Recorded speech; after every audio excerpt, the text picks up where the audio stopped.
ఇప్పుడే రాకేష్ రెడ్డి గారు Armoor MLA BJP నేత జాయిన్ అయ్యారు. రాకేష్ రెడ్డి గారు, మీ ఫోన్ ఏమన్నా ఉందా? 600 మందిని ఫోన్ ట్యాపింగ్ చేశారు ఆ సమయంలో అంటారు. మీ ఫోన్ కూడా ట్యాప్ చేశారా లేకపోతే రాజకీయాలు కొత్త కాబట్టి వదిలేశారా? ఏమైతుంది ట్యాప్ చేస్తే ఈ బోడిగాళ్ళు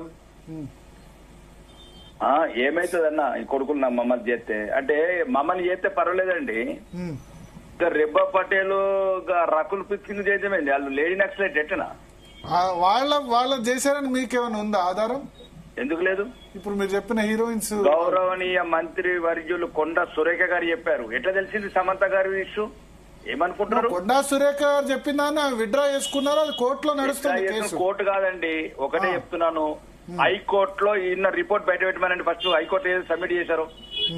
టెలిఫోన్ ట్యాపింగ్ మీద 19 మంది జడ్జిల టెలిఫోన్ ట్యాపింగ్ బయట పెట్టమనండి. ఏం దారుణం అండి ఇది. కొడుకులు వీళ్ళు తెలంగాణ తెచ్చింది ఎందుకు? వీళ్ళు ఆటలు ఎందుకు? సినిమా హీరోయిన్లను ట్యాపింగ్ చేయడం ఎందుకు? ఆడబిడ్డలను బ్లాక్ మెయిల్ చేయడం ఎందుకు? ఒకటి భరత్ గారు, భార్య భర్తల మాటలు అంటే ఏంటండి దుర్మార్గులు? ఇంత నీచంగా దిగజారిపోయిందండి నా కొడుకులు. ఒక పవిత్రమైన యూనిఫామ్ పోలీసు యూనిఫామ్ వేసుకున్న నా కొడుకులు ఇదేం దారుణాలండి.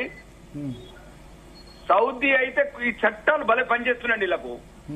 ఏం మాట్లాడుతున్నారు భరత్ గారు? సరిగ్గా దీనికి భాష ప్రజాస్వామ్య భాష సరిపోతుంది కొడుకులకు. ఏం మాట్లాడుతున్నారు? సినిమా హీరోలు ట్యాపింగ్ చేస్తారు, భార్య భర్తలు ట్యాపింగ్ చేస్తారు. ఇప్పుడు సినిమా హీరోయిన్లు ట్యాప్ చేసినట్టు మన సోషల్ మీడియాలో దానిలో చూస్తున్నాం తప్ప పోలీసులు ఇప్పటి వరకు సిటీ ఇన్వెస్టిగేషన్ లో ఎక్కడ కూడా పలానా సినిమా హీరోయిన్ ట్యాప్ చేసినట్టు ఎక్కడ చెప్పలేదు. వాళ్ళ విచారణకు విలువలేదు. ఇది మనం మీడియాలో స్పెక్యులేషన్, సోషల్ మీడియాలో థంబ్నెయిల్స్ పెట్టుకోవడానికి అట్రాక్టివ్ అనిపిస్తుంది తప్ప ఇప్పుడు మీరు ఒకళ్ళిద్దరు హీరోయిన్ల పేర్లు చెప్పారు. దయచేసి ఒక మాట, ఒక ప్రజాస్వామ్య దేశంలో, ఒక ప్రశాంతంగా ఉన్న తెలంగాణలో ఈ అల్లకల్లోలం ఒక కుటుంబం గురించి జరిగిందండి. తెలంగాణ ప్రజలంతా వినాల దయచేసి. మేము ఒక రాజకీయ నాయకుడిగా మాట్లాడతలేండి. ఒక ప్రశాంతమైన తెలంగాణ, ఎందుకంటే ఒక కల్లోలితమైన తెలంగాణ ఉండేది ఒకప్పుడు. కానీ మాకు తెలిసి 2001 నుంచి తెలంగాణ ఉద్యమం వచ్చిన తర్వాత బాగా తగ్గుతూ పోయింది. 2014 తర్వాత చిన్న సంఘటనలు అక్కడక్కడ అడపాదడప సంఘటన తప్ప ఇక్కడ ప్రశాంతంగా ఉందండి తెలంగాణ. ఒక్క కుటుంబం గురించి కొందరు దుర్మార్గులైన అధికారులు, దుర్మార్గులైన కులపిచ్చున్న విధవలు ఆ యూనిఫామ్ ని దుర్వినియోగం చేశారండి. నా బాధ అంతా ఏంటంటే ఆ పోలీస్ యూనిఫామ్ దుర్వినియోగం చేశారండి. అంటే వీళ్ళు ఏమైనా చేస్తారు ఆ యూనిఫామ్ ఉంటే, ఆ యూనిఫామ్ పరువు తీశారనే బాధ తప్ప. ఒకటి చెప్తున్నాను, హైకోర్టులో అఫిడవిట్ ప్రొడ్యూస్ చేశారండి. ఈ టెలిఫోన్ ట్యాపింగ్ ఇష్యూస్ లో ఎంతమంది జడ్జిలు అంటే అది డిస్క్లోజ్ చేయట్లేదు, ఇంకా సమస్యలు ఎక్కువ వస్తాయండి. దీన్ని మేము అందు గురించి అంటున్నాము. ఇప్పుడున్న కాంగ్రెస్ ప్రభుత్వాన్ని లోపాయికారి ఒప్పందాలు, లోపాయికారి బ్లాక్ మెయిల్స్ వదిలిపెట్టి సిబిఐకి ఇవ్వండి దీన్ని. అప్పుడు దీన్ని తాట తొలుస్తాం. నేను చెప్పేది ఇంకోటి కాదు. ఇప్పుడు మీరు కావాలంటే సిబిఐ ఎందుకు? ఇప్పుడు ఆల్రెడీ సిట్ చేస్తోంది కదా విచారణ 1.5 year గా. సిబిఐ ఎందుకు మళ్ళా దానిలో మీ యాంగిల్? మళ్ళీ నేనేమంటున్నానండి, సిట్ ఇంకా 3 ఏళ్ల దాకా చేస్తా ఉంటది. ఈ కాంగ్రెస్ ప్రభుత్వము కనుమరుగే వరకు చేస్తా ఉంటది. ఎందుకు అంత లేట్? 3 ఏళ్ల వరకు ఎందుకు చేస్తారు? అంతా అదే ఉంది కదా. ఇంకా కాళేశ్వరం ఇంకా మొదలే కాయలేదు. ఇంకా 2 ఏళ్ళు అయిపోతుంది. ఇంకా వాంగ్మూలాలు, మళ్ళీ కమిషన్ ఎక్స్టెన్షన్ మళ్ళీ ఒక 2 ఏళ్ళు. ఈ టెలిఫోన్ ట్యాపింగ్ మనం మొదలు పెట్టి నుంచి రేవంత్ రెడ్డి గారు ప్రమాణ స్వీకారం చేసినప్పటి నుంచి మొదలు పెట్టారు దుకాణము. ఎవ్రీథింగ్ ఇస్ వాళ్ళ దగ్గర రికార్డ్స్ ఉన్నాయి. రికార్డింగ్ వాళ్ళు రోజు ఇనుకుంటా మురిసిపోతున్నారండి. దాన్ని బట్టి బ్లాక్ మెయిల్ చేస్తున్నారు. గత ప్రభుత్వంలో ఎవరైతే ప్రధానమైన పాత్రలు ఉన్న యువరాజులు కావచ్చు, రాజులు కావచ్చు, రాష్ట్ర కుటుంబ సంబంధికులు కావచ్చు, అందరినీ లోపాయికారి ఒప్పందాలు మీరు ఎంత సంపాదించుకున్న దాంట్లోకి వెళ్ళివ్వండి. ఇదేందండి? నేను డబ్బు వేరండి, కానీ మొత్తం వ్యక్తుల అంటే నిజంగా చెప్పాలంటే భరత్ గారు, ఈ రోజు ప్రతి రాజకీయ నాయకుడు లేకపోతే హై ప్రొఫైల్ లేకపోతే ఒక లింకప్ అయిన అధికారులు కావచ్చు, జడ్జిలు కావచ్చు, సొంత భార్య భర్తలతో కూడా మాట్లాడాలంటే బాగా భయపడుతున్నారు. ఇది ఓన్లీ ఈ గత ప్రభుత్వం చేసిన దాష్టికాలు. దీని మీద ఈ టీవీ ఛానళ్ల చర్చలు ఇవన్నీ కాదు. కఠినాతి కఠిన శిక్షలు పడాలంటే దీన్ని సిబిఐకి ఇవ్వాల్సిందే. 600 నెంబర్స్ ఒక నవంబర్ ఎట్లా చేస్తారండి? నక్సలైట్లంతా నవంబర్లో వచ్చేట్రా? అంటే నోటికి వచ్చింది చెప్తున్నారు, నోటికి వచ్చింది రాస్తున్నారు. క్లియర్ గా డిస్క్లోజ్ చేయని అఫిడవిట్ హైకోర్టులో ఉంది. 19 మంది జడ్జిలను రాశారల్లా. ఇంకా ఇవన్నద్దు. దీన్ని తేల్చాలా. ఇంట్లో ఎవడెవడైతే దుర్వినియోగం చేసిండో అంటే పత్రికలలో ఏదో రాస్తున్నారు కానీ పక్కన. ఇప్పుడు మీరు సిబిఐకి ఇవ్వాలని అంటారు కరెక్టే. ఇప్పుడు రేవంత్ రెడ్డి ఫోన్ కూడా స్వయంగా ట్యాప్ అయింది, ముఖ్యమంత్రి ఫోన్ కూడా. ఆయన కంటే సీరియస్ గా ఇన్వెస్టిగేషన్ సిబిఐ చేస్తుందా? ఆయన స్వయంగా విక్టిమ్ కదా. ఇప్పుడు నేను అంటున్నది నెగోషియేషన్ ప్రాసెస్ ఉన్నారు అందుకు, నెగోషియేషన్ ప్రాసెస్ ఉన్నారు. అందుగురించే కదా ఈ రోజు కాంగ్రెస్ ప్రభుత్వం మీద మన బీఆర్ఎస్ గలమెత్తకపోవడానికి కారణము. గలమెత్తినప్పుడల్లా రికార్డు తినిపిస్తారు. బీఆర్ఎస్ గలమెత్తట్లేదా? ఎక్కడండి, మీరు ఎత్తట్లేదని వాళ్ళు అంటారు. BJP Congress match, BJP matching ఒకటండి. ఒకటి భరత్ గారు మాట్లాడడానికి కొద్దిగా ఇబ్బందికరంగా ఉండదండి. భారతదేశంలో మాకు ప్రధాన ప్రత్యర్థి ఎవరు ఉన్నారంటే కాంగ్రెస్. కాంగ్రెస్ తో సూర్యుడు అటు నుంచి ఇటు పొడిచినా కానీ ఇంకా కాంగ్రెస్ తో అనేది ప్రజలు కూడా నమ్మరండి. దయచేసి ఏదైనా రాజకీయ నాయకులు వాళ్ళకి ఏదైనా మాట్లాడాలనుకుంటే ఏదైనా నోరుంది కదా మాట్లాడుకుంటే మాట్లాడాల్సింది తప్ప ఎస్కే పర్సన్ కాంగ్రెస్ అని ఉండదు. మేము బహిరంగ చెప్తున్నాం ఈ దాంట్లో. దయచేసి ఒకటే మాట వినండి, ఈ అధికారులకు గుణపాఠం రావాలి. ఎందుకంటే ఇప్పుడు వీళ్ళకి సరైన కఠినమైన శిక్ష ఇస్తేనే భవిష్యత్తులో ఇంకోసారి ఆ యూనిఫామ్లు ఉన్న వాళ్ళు భయపడతారు. లేకపోతే ఆ యూనిఫామ్ ముసుగేసుకొని రేపు ఎన్ని రకాల అరాచకాలు చేస్తారో. చంబల్లో దొంగలు వేరు, ఇంకా వేరు, కానీ వీళ్ళు యూనిఫామ్లు ఇట్లాంటి పనులు చేయొద్దు అంటే ఇప్పుడున్న దాన్ని ఈ ట్యాపింగ్ మీద సిబిఐ ఎంక్వైరీ ఇచ్చి కఠినమైన శిక్షలు వేస్తేనే వీళ్ళు వింటారని అభిప్రాయం. Okay okay. సో అయితే ఒకటి ఇక్కడ ఇప్పుడు కాంగ్రెస్ అండ్ బీజేపీ ఒకటి కాదు అని అంటున్నారు. కానీ రాష్ట్రంలో ఒక గోల్మాల్ మాయ జరుగుతుంది. కాంగ్రెస్ బీజేపీ ఒకటని, బీఆర్ఎస్ బీజేపీ ఒకటని. ఇప్పుడు కవిత అన్నారు బీఆర్ఎస్ బీజేపీలో విలీనం అని చెప్పి, అందుకనే యాక్షన్ లేదని చెప్పి. ఇట్లా చాలా చర్చలు జరుగుతున్నాయి. మీ దగ్గరకు వచ్చినంత మాత్రం ఏం లాభం? ఇప్పుడు ఈ గవర్నమెంటే కదా, సిట్టే కదా ఇక్కడ దాకా తీసుకొచ్చింది. Plus BJP leaders phone tap అయినాయని కూడా వాళ్లే కదా చెప్తుంది, ఈ గవర్నమెంటే. ఓన్లీ కాంగ్రెసే కాదు, బండి సంజయ్, ఈటల రాజేందర్, అరవింద్ వీళ్ళందరూ ఫోన్లు ట్యాప్ అయినాయని చెప్పింది ఈ గవర్నమెంటే కదా అంటారా? ఈ గవర్నమెంట్ ప్రతి ఒక్కరికి తెలుసు అండి. ప్రతి ఒక్కళ్ళకు ట్యాపింగ్ అయినాయని తెలుసు, రికార్డింగ్ అయితే తెలుసు. జాగ్రత్తలు తీసుకున్నారు, జాగ్రత్తలు తీసుకోకండి. కానీ గడి దారుణంగా ఏంటంటే ఆ జాగ్రత్తలు తీసుకున్న లోపల భార్యతో ఏం మాట్లాడతామండి రాజకీయం. భరత్ గారు సొంత భార్యతోని ఏదైనా ఉదాహరణకు మీరు ఉన్నారు, నేను ఒక యువకుడు ఉన్నాడు, అప్పుడే ఫర్ ఎగ్జాంపుల్ మంత్రి కొడుకున్నాడు అనుకుందాం, వాడు కొత్తగా పెళ్లి చేసుకున్నాడు అనుకుందాం. తండ్రి ఫోన్లోకి వెళ్ళి భార్యకు ఫోన్ చేసి అనుకుందాం, ఏం మాట్లాడతారండి? మొన్న ఎవరు చెప్తారు, రెబ్బా పటేల్ అట. మరి అది నిజమెంతో అబద్ధమైందో. రెబ్బా పటేల్ ఒక హీరోయిన్ ఉండనట, ఆమెది కూడా రికార్డింగ్ చేసిండట. అంటే మనం వాళ్ళ పేర్లు చెప్పకుండా ఉంటేనే బెటర్. ఒకవేళ మీరు అన్న వ్యక్తులు హీరోయిన్లు చేస్తే గనక వాళ్ళను పోలీసులు చెప్పేవాళ్ళు కదా, సిట్ విచారణకు వాళ్ళ పోలీసులు ఏం చెప్పరు. పోలీసు ఎందుకు చెప్తారండి? ఎవరు చెప్పారు మీకు హెబ్బా పటేల్ ఫోన్ ట్యాప్ చేశారని? నేను దాంట్లో ఎవరు పెట్టారు నాకు, అంటే ఏదో డిస్కషన్ వచ్చినప్పుడు టెలిఫోన్ ట్యాపింగ్ ఇష్యూస్ లో మాకు డాటా ఇస్తారు కదండి, ఆ జడ్జిల పేర్లు, ఆ పేర్లు. ఎందుకు చేసి ఉంటారు హెబ్బా పటేల్ ఫోన్? హెబ్బా పటేల్ ఒక్కటి నేను ఏమంటున్నా అండి, దయచేసి మళ్ళీ ఇవన్నీ సబ్జెక్ట్ పక్కదో పట్టద్దు. తెలంగాణ హైదరాబాద్ హైకోర్టులో సిట్ చేసిన ఒక కౌంటర్ ఉంది, అది డిస్క్లోజ్ చేయొద్దని చెప్పారు. బాగా ప్రకంపనలు వస్తాయి అని. ఎందుకంటే దాంట్లో ఏంటంటే జుడిషియల్స్ మెయిన్ జడ్జిల టెలిఫోన్ ట్యాపింగ్ అని డైరెక్ట్ హైకోర్టులో చెప్పారు. నేను ఏమంటున్నా అంటే ఏదైనా సరే ఈ యూనిఫామ్ లో ఉండే ముసుగుల, లైసెన్సెడ్ ముసుగులో వీళ్ళు చేసే అరాచకాలకు అద్దు ఉండాలంటే ఇలా కఠినమైన శిక్షలు పడాలంటారు భరత్. ఇప్పుడు ఎవరి మీద విమర్శించగా రేపు ఇంకో ఆడు కాకపోతే ఇంకో అక్కడ రాజకీయ నాయకుడు 5 ఏళ్ళుండే పనికిరా. నేను ఏమంటున్నా అండి, నైతిక విలువలు దిగజారిన విధవలందరూ వస్తున్నాయి. అక్కడ ఢిల్లీలో పెగాసస్, సుప్రీంకోర్టులో కేసు కూడా అయింది పెగాసస్. నేను ఏమంటున్నాను భరత్ గారు, తెలంగాణ ముందు కంప్లీట్ కానీ తెలంగాణ అంటే అక్కడ మీరు రోల్ మోడల్. ముందు 2019 ఎలక్షన్స్ అప్పుడే చేశారు, రాహుల్ గాంధీ ఫోన్ ట్యాపింగ్ చేశారు అని వేశారు కదా సుప్రీం. రాహుల్ గాంధీ కేసు కూడా నడిచింది, సెంట్రల్ గవర్నమెంట్ కూడా అడ్మిట్ అయింది. ఎస్, పెగాసస్ ద్వారా కొద్ది మంది మీద నిఘా పెట్టాం, కానీ అది సీక్రెట్ సీల్డ్ కవర్ లో ఇచ్చారు రిపోర్ట్. ఎందుకంటే నేను చెప్తాను, రాహుల్ గాంధీ గారు కూడా విదేశాలు పోయినప్పుడు దేశంలో విమర్శిస్తాడు. వాని ఇంటర్వ్యూస్ కూడా మీరు చూడండి ఆన్లైన్ లో. ఎవరైతే పోలీసర్స్ వీళ్ళందరి పోలీసర్స్ కొడుకులతో కలవటము, ఏదైతే దేశానికి దేశం ముఖ్యమండి. ఒకవేళ ప్రాంతాలన్న రాష్ట్రాలను చిన్న కొడుకులు, దేశం కూడా ముఖ్యమే భరత్ గారు. ఈ దేశం రాహుల్ గాంధీ గురించి గారు వాళ్ళ కుటుంబం గురించి రాలేదండి. లక్షలాది మంది అంటే బలిదానాలు చేసి వచ్చిన దేశం ఇది.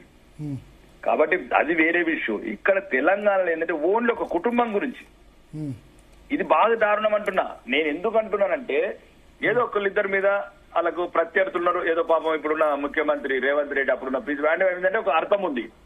కానీ మరి ప్రతి ఒక్కళ్ళని జ్యుడిషియల్ సిస్టమ్ వదలలేదు, సినిమా ఫీల్డ్ వదలలేదు, వ్యాపార రంగాలను వదలలేదు. అంటే ఒక యూనిఫామ్ ముసుగుల అంటే ఇవన్నీ కూడా కేసీఆర్ డైరెక్షన్ ద్వారా జరగకుండా లోకల్ లెవెల్లో ఇప్పుడు వీళ్ళు పారిశ్రామికవేత్తలు ఉన్నారు, కొద్దిమంది డబ్బులు వసూలు చేశారు వీళ్ళు అని చెప్పారు. ఎవరు? ఈ భుజంగరావు గాని, తిరుపతి అన్న గాని, ప్రణీత్ రావు గాని వాళ్ళు చెప్పకుండా చేశారంటారు. ప్రతిదీ పొలిటికల్ లీడర్షిప్ కాకుండా ఉండొచ్చు కదా? ప్రతిదాని కాకుండా మొత్తం ఉండకపోవచ్చు. కానీ నాకు తెలిసి గత ప్రభుత్వం లేదా రాజకుటుంబం ఉందో రాజకుటుంబం ప్రమేయం లేకుండా జరగదు. ఎందుకంటే ఇప్పుడు ఫర్ చిట్ ఉందండి, ఇప్పుడు ముఖ్యమంత్రి గారికి తెలియకుండా ఆఫీసర్ని అపాయింట్ చేస్తారా దీంట్లో? చెప్పండి, పక్క రాష్ట్ర ముఖ్యమంత్రి చేస్తారు ఎట్లా? ఇప్పుడు ఇలా ఐఏఎస్ ఆఫీసర్ అని, ఐపీఎస్ ఆఫీసర్ అని ఈ సెక్రటరీని ఎవరు ట్రాన్స్ఫర్ చేస్తున్నారండి? భరత్ గారు, మీరు న్యూస్ ఛానల్స్ వాళ్ళు చేస్తున్నామా, ప్రతిపక్ష ఎమ్మెల్యేలు మేం చేస్తున్నామా? ప్రభుత్వంలో ఒక స్థానంలో ఉన్న ప్రముఖ వ్యక్తులే కదా ఇవన్నీ సిస్టమ్ ని రన్ చేసేది. కాబట్టి అప్పుడు రాజకుటుంబం ప్రమేయం లేకుండా, రాజకుటుంబ ప్రమేయము పక్కా ఉంది. ఈ అధికారులు, నేను అనేది ఒకటే భరత్ గారు, రాజకీయం కన్నా ఈ యూనిఫామ్ ముసుగుల చేసిరు చూడు, వీళ్ళకి చూపియాల తడాక. ఓకే ఓకే, మీరు లైన్ లో ఉండండి. అడ్వకేట్ శరత్ గారు మనతో పాటు జాయిన్ అయ్యారు లైవ్ లో. శరత్ గారు, మీరు అన్న వాదనే అంటున్నారు రాకేష్ రెడ్డి గారు, సిబిఐకి ఇవ్వాలి అని చెప్తున్నారు ఆయన. అది కరెక్టేనండి, ఎందుకంటే నేషనల్ పర్స్పెక్టివ్ అవసరం. ఇట్లాంటి ఇన్సిడెంట్స్ అనేది ఇతర రాష్ట్రాల్లో కూడా జరగద్దు అని అన్నప్పుడు ఈ వ్యవస్థను దుర్వినియోగం చేయొద్దు, అన్ని రాష్ట్రాలలో ఒకే రకమైన మోడల్ కోడ్ ఆఫ్ కాండక్ట్ ఉండాలా in dealing with this kind of issues అని అన్నప్పుడు CBI is the right thing. తర్వాత ఇంకోటి ఏంటంటే ఈ హై ప్రొఫైల్ పర్సనాలిటీస్ ని ఎగ్జామిన్ చేయాలన్నా, దీనికి వాస్తవంలోకి వెళ్లాలన్నా కంపల్సరీగా మనకు సిబిఐ ఎంక్వైరీ కరెక్ట్ అని నేను మొదటి నుంచి చెప్తా ఉన్నాను. ఇప్పుడు కూడా నేను అదే భావనతో ఉన్నాను. What ever he says is correct. Okay, so Arun Kumar గారు. సార్ నమస్తే. నమస్తే. సో ఈ విషయంలో మీరు మొదటి నుంచి అప్డేటెడ్ గా ఉన్నారు. ఏం తెలుస్తుంది సిట్ విచారణకు సంబంధించి లేటెస్ట్ అప్డేట్స్ ఏంది? మీరు పంజాగుట్ట పోలీస్ స్టేషన్ లో ప్రైవేట్ కేసు కూడా ఫైల్ చేసినట్టున్నారు దీని మీద. ఎగ్జాక్ట్ గా తెలంగాణ గవర్నమెంట్ సిట్ కి అసైన్ చేసింది ఒక వరకు. సిట్ కి ఇదే కేసు, వేరే కేసులు లేవు. సిబిఐ తీసుకువెళ్లి అప్పచెప్తే 100 కేసుల్లో ఇదొక కేసు సార్. ఒక ప్రాబ్లం అవుతుంది. నిజంగా కూడా కమిట్మెంట్ ఉంటే బీజేపీ పార్టీకి కానీ సెంట్రల్ గవర్నమెంట్ కి కానీ ఖచ్చితంగా స్పెషల్ ఫెసిలిటీస్ ఏమైనా సీట్ కల్పిస్తే కేంద్ర ప్రభుత్వం నుంచి సహాయం చేస్తే బాగుంటది. అంతే తప్ప దీన్ని తీసుకుపోయి చేస్తే మళ్ళీ మొదటి నుంచి ఏబిసిడి నుంచి ప్రారంభం అవుతుంది. మీరు ఇంతకు ముందు ఒక మాట అన్నారు, థంబ్నెయిల్స్ పెట్టుకోవడానికి తప్ప అని. నేను ఈ రోజు ఫిర్యాదు చేయడం జరిగింది. రేపు నాకు అక్నాలజ్మెంట్ వస్తే నేను అథెంటికేటెడ్ గా, అథారిటేటివ్ గా నేను రిలీజ్ చేయగలుగుతా. I approach the police concern to issue zero FIR. హీరోయిన్ల మీద జరిగిన ఇబ్బందుల మీద జీరో ఎఫ్ఐఆర్ ఇమ్మీడియట్ గా రిజిస్టర్ చేయాలి. అపార్ట్ ఫ్రమ్ సిట్ మీరు హీరోయిన్ల ఫోన్ ట్యాపింగ్ జరిగితే ఆ హీరోయిన్లు బయటకు వచ్చి వాళ్ళు చెప్తారు కదా, నేను వాళ్ళెవరు మాట్లాడండి, బయట వాళ్ళు ఎందుకు మాట్లాడుతున్నారు? విక్టిమ్స్ ఒకవేళ వాళ్ళ ఫోన్ ట్యాప్ వాళ్ళు వచ్చి మాట్లాడతారు కదా. రాకేష్ రెడ్డి గారు, ఒక దయచేసి మీరు ఒక వెర్షన్ మర్చిపోతున్నారు. పరభాష నటిమనులు మన కుటుంబ సభ్యులండి, మాత్రం బలహీనులు. ఏదో వాళ్ళ గురించి వాళ్ళు ఒక ప్రొఫైల్ క్రియేట్ చేసుకొని నాకు మొన్న ఇవన్నీ పార్క్ అయ్యే వీడియోస్ అన్ని తిప్పి ఇంక అన్ని బాగా పడతాయండి. ఈ రాష్ట్రం పర్ఫెక్ట్ గా సెట్ అవుతుంది.